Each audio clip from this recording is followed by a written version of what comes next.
Okay, welcome back to the INTP stream.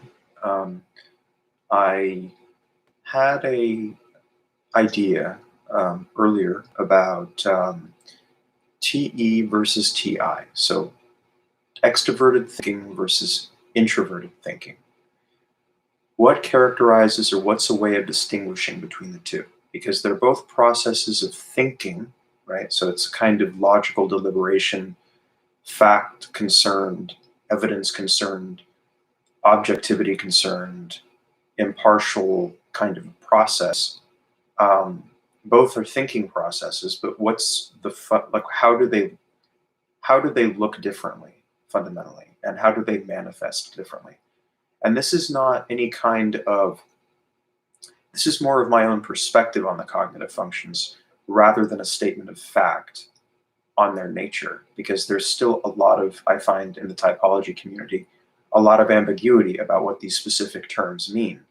And they seem to be good enough in describing something that is observable and does exist in cognition, but it's still not very well articulated. And so there's a bit of an ambiguity still surrounding what these terms, and it seems that a lot of people bring their own perspectives to what these terms mean and what they are, and at least how they might be defined. So it's like the Supreme Court said in a very famous case, with as to trying to define what porn is. You know it when you see it, right? It's difficult to just say exactly what it is, but you know it when you see it, and that is not really good enough. It's not a good enough definition, but it at least gets us started. More or less a bad example, but I apologize. Anyway, that's kind of how it feels when people are trying to define these terms. It very much sounds like the Supreme Court trying to define what porn is. You know it when you see it. But I think that we can differentiate between the two definitionally and with semantic precision, and that it can be done. But this is more or less my own perspective on what distinguishes between the two functions, how they're different, and how we might distinguish between them, rather than a statement of facts. Because, like I said, there's still ambiguity about how we should use these terms and what they specifically mean, and yada yada yada. Because this is an area of discovery rather than of settled matters, as psychology is. So, in my view, TE is, to relate it to a philosophical school of thought, is empiricism, right? It's empirical. It's concerned with, it's okay. It's content with sense-based conclusions about things, right? This, as I've heard, as EJR&D put it in one of his videos. I wish he was still posting videos. I wish he'd still post new ones, but they're like 5 to 7 years old now. TE is about it either happened or it didn't, right? It's concerned with facts, and it takes, in an empirical way. The reason that it's empirical is because it takes sense-based events as real events, right? It treats those sensory experiences as real events, right? And it treats its sensory experiences as real events, that they are facts that are observable by multiple parties. There is an inherent reality. For TE, there is an inherent reality in its sensory experiences. And it uses an empirical approach then to derive human useful conclusions about things. And it gets a lot done, for instance, in science and any field that is epistemologically oblivious. That's not to say that TE is not smart. It's very smart in many ways, but it does make a number of epistemological assumptions about the validity. That there are a lot of TE makes a lot of epistemological assumptions in stating its conclusions, and it's content with those epistemological assumptions. It's content with making the assumption that if we all could see that it happened, then it happened, right? That it's not a collective delusion. The fact that multiple parties perceived an event indicates the event really happened, that it wasn't just some sort of solipsistic experience. Now, as distinguished from TE, TI is Cartesian, and Cartesian doubt is a concept originated by Descartes, and Descartes' meditations essentially revolve around an attempt to cast doubt on the validity of sensory experiences. He posits that perhaps all of our sensory experiences are hallucinations, or they're attempts to manipulate us by a demon, or they're not real in some way. They don't actually have any inherent reality. So in this way, TE is often empirical, right? It takes its sensory experiences as facts, and it takes collectively experienced sensory experiences as facts. Whereas TI goes a bit farther. I mean, one way of characterizing the relationship between TE and TI is that TI is TE taken one step further.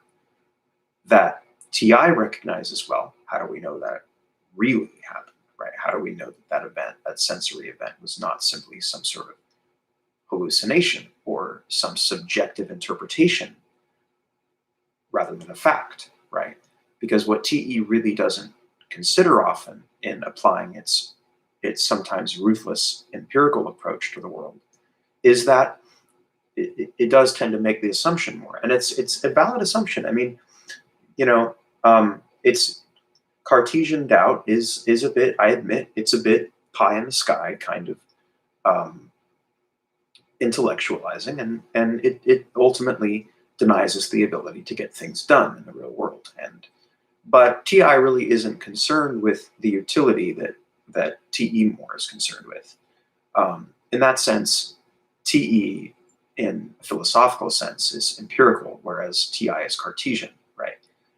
TE will take its sensory experiences as facts, whereas TI will probably be more inclined to not regard a sensory experience as a fact, but not necessarily as a hallucination or some sort of simulation. I mean, you could be a TI user and deny simulation theory.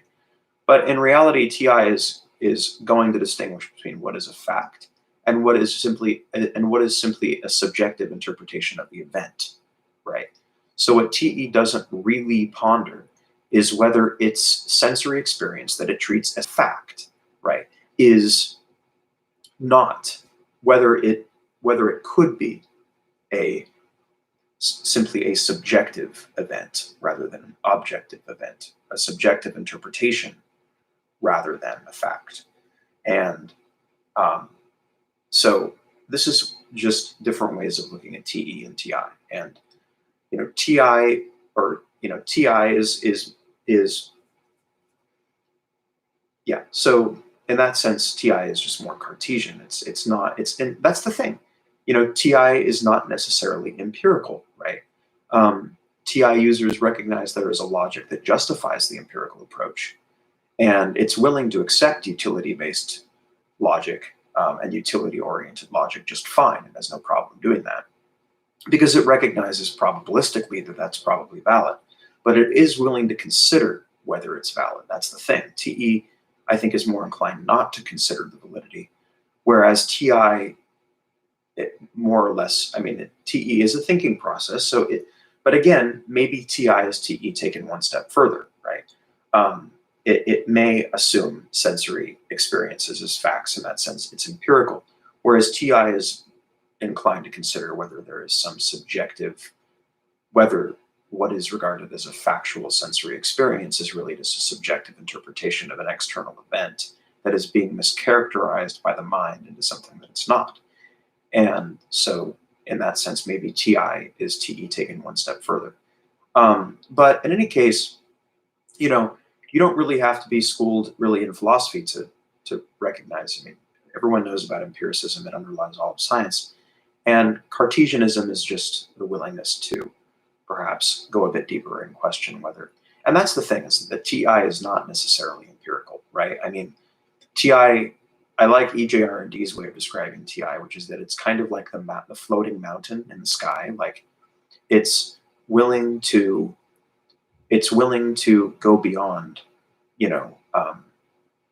what is regarded by the consensus as true, to question whether the consensus is true, and then maybe to use pure logic to go beyond the consensus judgments about things and analyze them on a purely abstract and logical level. But more importantly, it's not necessarily empirical. That's why TI users are often associated with like conspiracy theorists, right? Because they're really not, they're concerned with the logic, not with the facts, is a way of putting it, right? So TI is very concerned with logic, but it is not necessarily concerned with facts because it doubts perhaps whether there are such things as facts. And it just goes deeper into epistemology. And maybe not all TI users do this, but at least one that has been exposed to philosophy, which TI will probably search out things like philosophy, will probably do this, I think. And this is all just my perspective. I mean, take it with a grain of salt. But it's at least, I guess I'm trying in this video to speak a little bit more specifically about MBTI. But regardless, you'll notice the others don't really focus specifically on cognitive typology. But regardless, it's very interesting to view. I mean, because like I like kind of what EJRD says in one of his videos about the distinction between TE and TI when he's comparing like ENTJs and INTPs. And it's TI is going to be able to string together, a kind of coherent justification for things, for ideas and perspectives that are not strictly grounded in empirical reality per se, or in empirical concern. It's going to be concerned with logic more than evidence and empiricism. And so in this way, it can be very unempirical, right? I mean, it can just be the floating mountain in the sky, kind of like, oh, let's test out this theory and let's consider this hypothetical and let's consider this perspective. Whereas TE is just going to ask, did that actually happen? Is that a fact? Where's your evidence for that? How do you measure that?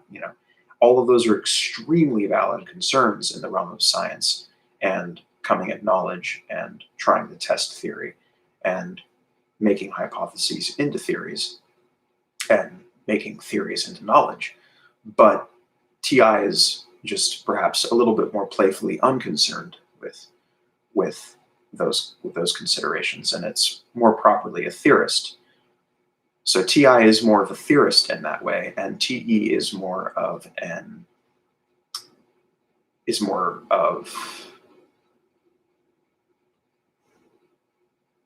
maybe an accountant, So TI is more of a theorist, whereas TE is more of an accountant of like evidence and facts and probabilities but it's not to say that TI is always going to be unempirical. I mean, I think if I've defined everything correctly, if I use TI, then I am concerned with empirical concern, but it's simply that it's not my first concern. The logic and the theory is more interesting to me than whether any of it necessarily can be substantiated, although I have grown more and more concerned with substantiating perspectives logically, or not logically, rather empirically, because I recognize that as socially important, even if it's not personally important. So, TE, right, probably should be applied to things like, any kind of empirical type of science, like chemistry, and whereas TI more would inhabit the realm of like theoretical physics or something like that. So if we're just using, the roles of science, then I'd say, TE is more of your, technical chemist, and TI is more of your theoretical physicist, right? Who's going to be able to really stretch the boundaries of the conceptions that we have about the universe. And TE is ultimately extremely important to the whole process of theory too, because it's very good at empirical validation and so in that way, TE is much more equipped to persuade your common person, because generally people do tend to be empirical, even if they're not very empirical. But people are more likely to be. It's I don't know, but that may not be true, but but empiricism is very persuasive, even if it has its limitations, and I think TE recognizes that, even if it doesn't really persuade TI users. So there's a very interesting dynamic between TE and TI when the two play off of each other, because, you know, like I said, in many ways, I just think, and it's not to say when I say that TE or TI is TE taken one step further, that's not to say that TE is going to be in any way behind TI. It's just that if we're imagining some sort of like, if they're ping ponging back and forth, you're going to notice that one is that there is the concern with empiricism in one, and there is more of a concern with logic in the other, in formal conditional causal logic.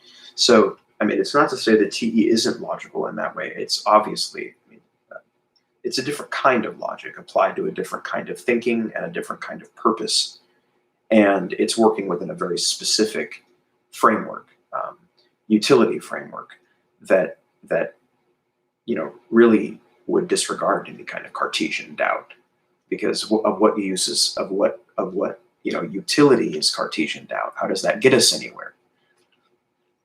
So that's kind of what TE looks like. I mean, TI is conceiving of the the floating mountain in the sky, and it's crafting a larger theory about that mountain and about that scenario. And TE is just kind of the fact checker there that's just wondering, okay, well, is any of that real? Did that actually happen? So in this way, TE can be very concerned with history, right, and historical trends, which it regards as a source of facts about the world and about society. And so you'll notice that a lot of your TE users will be concerned with history because they regard it as a source of facts rather than simply a source of records. And they regard those, and especially when TE is paired with NI, will regard those trends as very legitimate. Whereas with regard to history, for instance, INTPs and ISTPs and ENTPs and ESTPs, well, I mean, history is history. Just because it happened then doesn't mean it will happen now. So there's just different ways of thinking, and different kinds of logic that are being used, applied to different purposes. So yeah, in that way, TE is logic constrained by a utility framework, restrained by a utility concern, with a human utility concern, whereas TI is logic that is not constrained by a human utility concern. So it's just TI is pure logic, whereas TE is practical logic, right? TI is theoretical logic, whereas TE is practical logic, right? So TE users make very good lawyers and politicians and policymakers, and because they're willing to make certain epistemological assumptions about the world and about history and about society. Whereas TI is probably going to struggle with that a little bit more. It's more applied to philosophy and physics and more theoretical pursuits, because it's logic that is not constrained by a human utility concern, right? So it's a little bit more unbridled in that way, and tends to come off as much more independent and much more rebellious if it's immature. But well, I wouldn't say that being rebellious is immature. I mean, but regardless, that's just TI talking. But these are different ways of looking at TE and TI, and I think that contraposing both, that contrasting one as empirical and the other as Cartesian, communicates the idea that one is concerned with facts, one with logic, that TI is concerned with theoretical logic rather than practical logic, whereas TE is concerned with practical logic rather than theoretical logic. And I think that this is a very interesting way of looking at TE and TI, and that and it should be taken into account. I mean, for what it's worth, it's only my perspective. I mean, I'm fully willing to have someone in the comment section just run roughshod over the distinction, but I guess I'll come to that when I get there. But anyway, I hope you enjoyed it, and I hope you continue your exploration of MBTI and cognitive typology. Well wishes.